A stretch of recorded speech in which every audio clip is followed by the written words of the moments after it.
Welcome to this primer on graphs. We will continue our discussion from last time, and let us recall the definition of a graph. So a graph is a pair V, E, where V is a set, non-empty set. Non-empty and finite, typically finite. I mean, for us, it will always be finite, I think. But there is nothing wrong with V being infinite.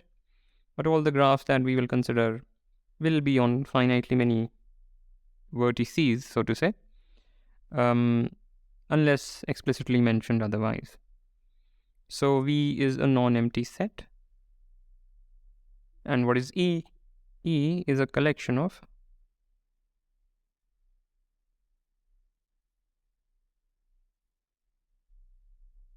two-element subsets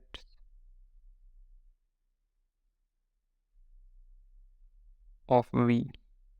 So each element in E is a two-element subset of V. When we say two-element subset, we mean a subset of size 2. Okay, and we saw that one can pictorially represent any graphical data. So let's say we have these three vertices. So the things here are called vertices, or V is called the vertex set, and these are called edges. We discussed that.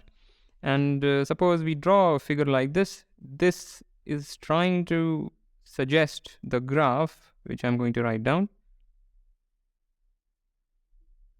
where the vertex set is this three-element set, and edge set is 1, 2, and 2, 3. Alright, so I hope so much is clear.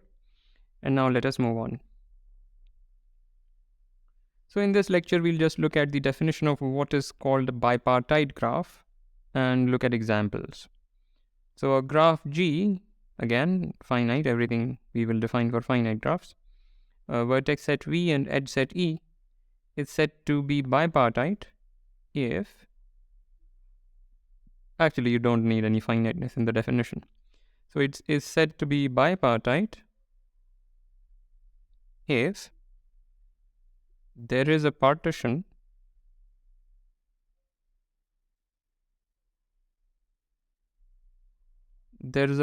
A comma B of V. I will explain what this means, but let me write down the full statement. There is a partition A comma B of V such that for any edge A, one endpoint. So we haven't defined endpoint, but I will do so here. One endpoint of E lies in A and the other lies in B. Just so that there is no confusion, I will replace this with every. That is what I meant anyway. So it's not clear. First, we have to define what this is. First of all, what is a partition of V? When we write this phrase, what we mean? We mean two non-empty subsets, first of all. Two non-empty subsets A and B, such that their union is the entire set V and their intersection is trivial. So if, let's say, this was V, then A could be this part and B could be the remaining part. So natural definition of partition, we discussed this in functions primer or maybe relations primer. Yeah, in relations primers. So yeah, that's what we mean by this phrase. And endpoint. So this we need to define properly.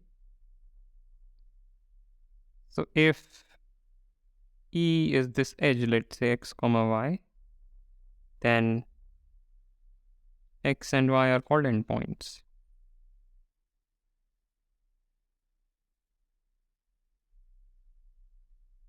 So that's the definition of endpoints. Oops, it looks bad. So it's a good terminology, because if you look at the picture, let's say this graph, and you take this edge, these two do look like endpoints visually, so it's a good terminology. Right, so what we are saying is, a graph G, let's say this blob denotes the vertex set. Usually vertex sets are denoted by dots, but blobs are also a very popular way to depict vertex sets of graphs. So this whole blob thing is denoting the vertex set. So we will say G is bipartite if one can find a partition of the vertex set into two parts, such that whenever we pick an edge, we find that one endpoint is in A and the other is in B. Right? So the definition should be clear, but generally, one can picture a bipartite graph as follows. It is going to look something like this. So all the edges will be crisscross. These are all vertices. Right? So there will be no edge which is going across A, two vertices in A, and there will be no edge that will be going across two vertices in B. So if you can find such A and B, then you declare the graph bipartite, and there is no clause of uniqueness here. There could be multiple such A and Bs. That is completely fine. If you can find one such partition, you declare the graph bipartite. Okay, so now given a bipartite graph, a bipartition of the graph G is a partition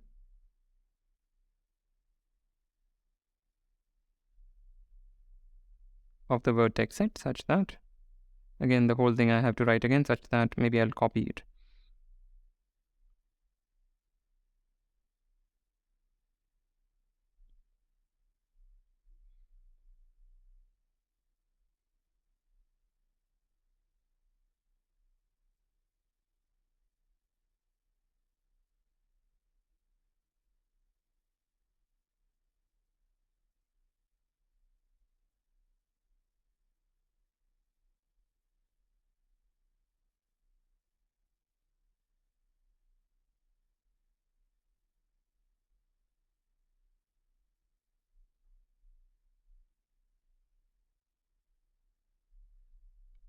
Right, so a bipartition of G is a partition A comma B of V, which witnesses the fact that the graph is bipartite, such that for every edge in E, one endpoint of E lies in one part and the other endpoint lies in the other part.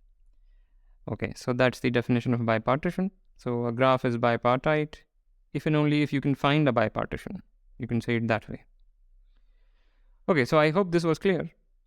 And now let's move on to examples. So first example, this is patently a bipartite graph. Here we have already been given a bipartition. The vertex set is 1, 2, 3, 4, 5 vertices, and these are the edges. So one can formally write this down, but there is no point. And then there is this example, which is not immediately suggesting its bipartiteness, but it happens to be bipartite. So how do we see that it is bipartite? So color these vertices, color this with pink and color that with pink. Now this set of pink vertices do not have any edges within themselves. Every edge that you see coming out of a pink vertex is going to a white vertex. And same for the white vertices. There is no edge that you can find between white vertices.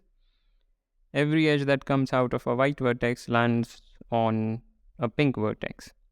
So the pink vertex or the pink vertices together and the white vertices together form a bipartition of this graph, and hence this graph is also bipartite, even though it wasn't drawn explicitly so.